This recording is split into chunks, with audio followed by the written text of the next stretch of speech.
कहने कूटन के काजे धनुकटा क्यों न लाओ जी। सोची जासे तो हमर लड़ुआ भले रणवन से लड़ुआ भले रुके खाओ चाहे फिर वे सूखे सरकाओ जी। नाचो जी गाओ जी जिया ना जाओ जी। चारण के महीना में से 3-3 दिन मत नहाओ जी। पिक्चर सलेमा देख पीछे रात के 12 बजे क्यों ना आओ जी। डॉक्टर हकीम से जेब अपना बचाओ जी। और कुआरे रहोगे तो सुखारे रहोगे तासे जान मुझे नाक में नकेल मत फंसाओ। ऐसे ही बढ़िया है शादी नहीं करेंगे। और देखो भक्तों एक विद्वान ये कहते हैं कि शादी के लड़ुआ ऐसे हैं जाने खाए लाए सोग दुखी और ना ही खाए सोग दुखी, दुखी दोनों ही लोग हैं। और शादी की खुशी तो कुछ अलग ही हुआ करती है।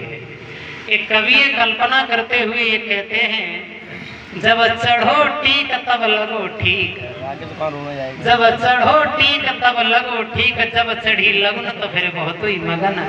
जब भाव ब्याहो तो खूब ही सिहाओ, जब भाई विदा तो पत्नी के ऊपर फिदा, और जब भाव गोनो तो के बाद जिंदगी भर को रोनो और कछूना। भोले बाबा कहते हैं भैया हम बिना विवाह के बढ़िया है शादी नहीं करेंगे। देवताओं ने जवाब दिया महाराज अपने लिए नहीं तो देवताओं के हित में शादी कर लो। ब्रह्मा जी ने ये कहा तारक नाम का राक्षस देवताओं को बड़ा परेशान कर रहा है। वो आपसे जो संतान पैदा होगी वही तारक को मार सकता है। अगर आपने विवाह नहीं किया संतान नहीं होगी, ये तारक देवताओं को मार डालेगा। इसलिए प्रभु देवताओं के हित में शादी कर लो। जब ये कहा कि देवताओं के हित में शादी तो शंकर जी कहने लगे भैया हमारी उम्र देख रहे हो, दशा हमारी देख रहे हो, अरे हजारों साल की उम्र है हमारी। इतनी उम्र की तो तुम्हें कोई ढूंढे से लड़की भी नहीं मिलेगी, लड़की कहां से ढूंढोगे। बोले लड़की हम देखे आए। अच्छा समाधि खुल नहीं पाई, लड़की तैयार। बोले बिल्कुल तैयार, आप विवाह कर लो। कौन है? जवाब दिया हेमांचल की बेटी है महाराज गिरिजा, वर्षों से बैठी बैठी प्रभु आपका ही भजन कर रही है। आपके अलावा और किसी देवता से शादी नहीं करेगी। क्या उसे तपस्या का फल नहीं मिलेगा? तो भोले बाबा ने जवाब दिया ऐसा तो नहीं है कि उस गिरिजा के मुंह से धोखे से हमारा नाम निकल गया हो। आप दोबारा से जाओ और गिरिजा को पूछ के आओ कि गिरिजा वाकई में हमारा भजन कर रही है या धोखे से नाम निकल गया। तो सप्तर्षियों ने जवाब दिया महाराज अगर परीक्षण की बात है तो दोबारा परीक्षा लिए आते हैं। अब चले सप्तर्षि, जहाँ गिरिजा वर्षों से बैठी बैठी जंगल में तपस्या कर रही वहीं फिर पहुंचे। जवाब दिया बेटी सुना नहीं तुमने भोले बाबा के बारे में? कामदेव गया उनकी आंखें खुलवाने के लिए, आंखें तो खुल गई लेकिन कामदेव जल करके भस्म हो गया। कि आप भी शादी शंकर जी से ही करोगी? तो गिरिजा ने उत्तर दिया है चाहे कामदेव जल गया हो या तुम मर जाओ, शादी करेंगे तो भोले बाबा के साथ। अगर भोले बाबा से मेरा विवाह नहीं हुआ पूरी जिंदगी कुंवारी बनी रहूंगी, दोबारा से जन्म लूंगी, फिर हजारों साल बैठ करके तपस्या करूंगी, लेकिन शादी करूंगी तो सिर्फ शंकर जी के साथ। तो गिरिजा को समझाते हुए सप्तर्षियों ने एक बात कही है बेटी, कहे मातमा गिरिजा से तेरी एक समझ नहीं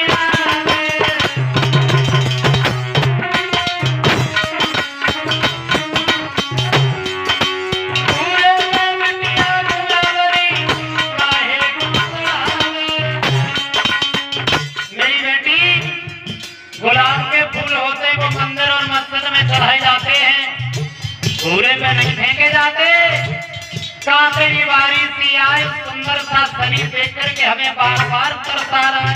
कहाँ तेरी उम्र, कहाँ भोले बाबा की हजारों साल की उम्र, काय को शादी करके जिंदगी नरक में डालना चाहती। अरे किसी दूसरे देवता से शादी कर ले। मान जाओ बेटी अभी भी कुछ नहीं मिला है।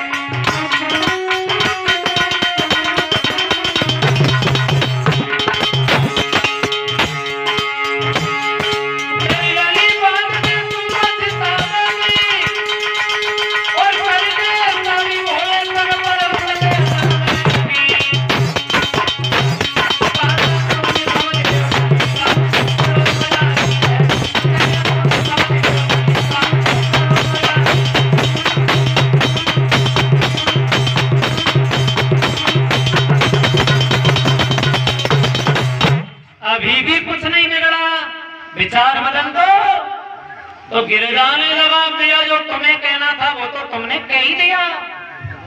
पहले आए थे तो बड़ी मुसीबत से हमने तुम्हें यहाँ से भेज पाया था, फिर आए गए। ऐसे ही चले जाओगे या जाने के लिए हमें कोई यत्न करना पड़ेगा? तुम्हें जो कहना था वो तो तुमने कह दिया, अब हम भी कुछ कहना चाहते, तुम क्या कहना चाहती हो? तो गिरिजा ने अपने मन की बात कही। सुनो महाराज,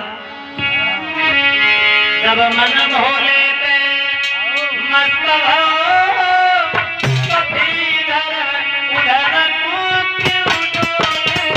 जब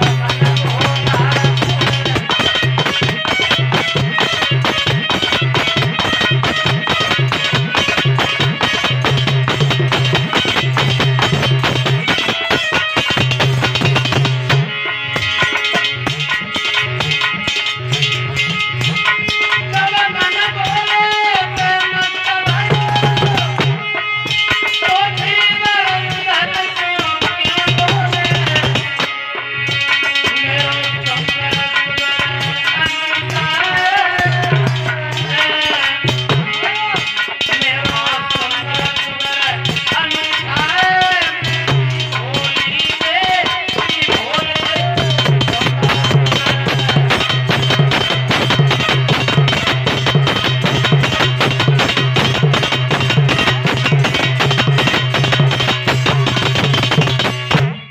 जब मन भोला पे मस्त हो तो फिर इधर उधर क्यों डोले?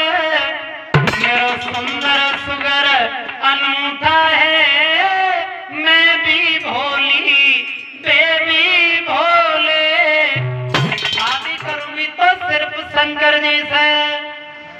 जब ये बात सुनी तो सप्तऋषियों ने जवाब दिया, बेटी हम तो भोले बाबा के ही भेजे हुए आए थे। पर बुराई क्यों कर रहे थे? तुम्हारी अजमाइश करने के लिए। तुम घर पे जाओ, तुम्हारी तपस्या पूर्ण हो चुकी है। भोले बाबा दूल्हा बन के तुम्हारे घर अतिथि करा रहे हैं। जब गिरिजा घर पे चलने को तैयार होती है, सप्तऋषियों ने नारद जी को उनके साथ में भेज दिया कि गिरिजा को इनके घर तक छोड़ के आओ। नारद जी चले, गिरिजा के साथ घर पे आए तो हेमांचल से मिले। जवाब दिया, महाराज तुम्हारी बेटी की तपस्या पूर्ण हो चुकी है, भोले बाबा दूल्हा बन के तुम्हारे घर आ रहे हैं, तुम घर पे शादी की तैयारियां करो। अब हेमांचल घर में शादी की तैयारियों में लग जाते हैं। देवता लोग दौड़े दौड़े कैलाश पर्वत पे पहुंचे। जवाब दिया, प्रभु गिरिजा तैयार है, गिरिजा को घर तक छोड़े आए हैं, तुम भी तैयार हो जाओ। दूल्हा नहीं बनना है। भोले बाबा बोले, भैया बरसों पहले दूल्हा बने थे, अब हमें ये भी नहीं मालूम कि दूल्हा बनने के लिए किन किन चीजों की आवश्यकता पड़ती है, आप बताते चलो तो हम बनते चलेंगे। देवताओं ने कहा है, प्रभु जब दूल्हा बना जाता है तो शरीर पे हल्दी लगाई जाती है। हल्दी कहां से लाओगे? भोले बाबा कहने लगे, बरसें हो गई, यहाँ कोई खाना बनाने वाला नहीं है और तुम हल्दी की बात कर रहे हो? तो हल्दी के बदले में पूरे शरीर से शंकर जी ने भस्म लपेट ली। कहो देवताओं कि काम हो गया हल्दी का। और बताओ? जवाब दिया, प्रभु दूल्हा जब शादी करने के लिए जाता है ना, तो उसके हाथ में कंगन भी होता है, वो कहां से लाओगे? भोले बाबा ने कहा, देखो सामने से एक पतली सी नागिन जा रही है, भाई पकड़ो, हाथ से बांधो, एक बड़ैया भाव बिच्छू रख लो, कंगन हो गया। और बताओ? जवाब दिया है, प्रभु दूल्हा जब शादी करने के लिए जाता है तो उसके सर पे एक मोहर भी होता है, वो कहां से लाओगे? अब भोले बाबा ने एक बड़ैया वो सर पर लो, पकड़ो, सर से बांधो, बाको फंसी दो, कर दो, मोहर हो गया। और बताओ? बोले और कोई कमी नहीं रही, दूल्हा पूरे बन करके तैयार हो। शंकर जी दूल्हा बन रहे हैं, दूल्हा बने। नागिना सुगर कन्हैया, सजनों की छटाइयां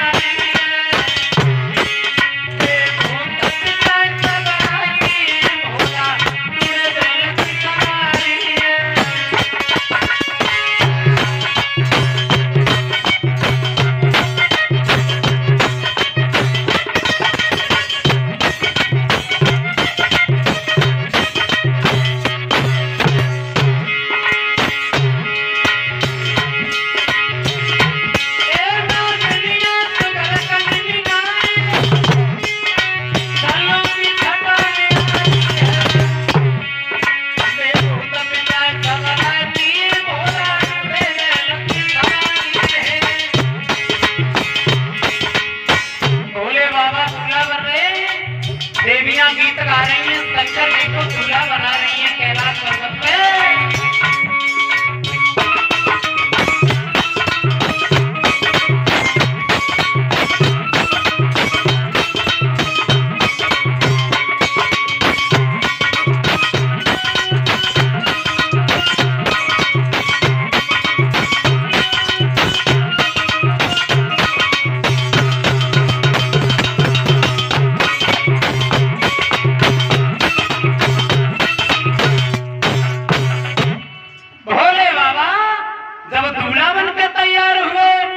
तो जवाब दिया, प्रभु अकेले अकेले जाओगे क्या?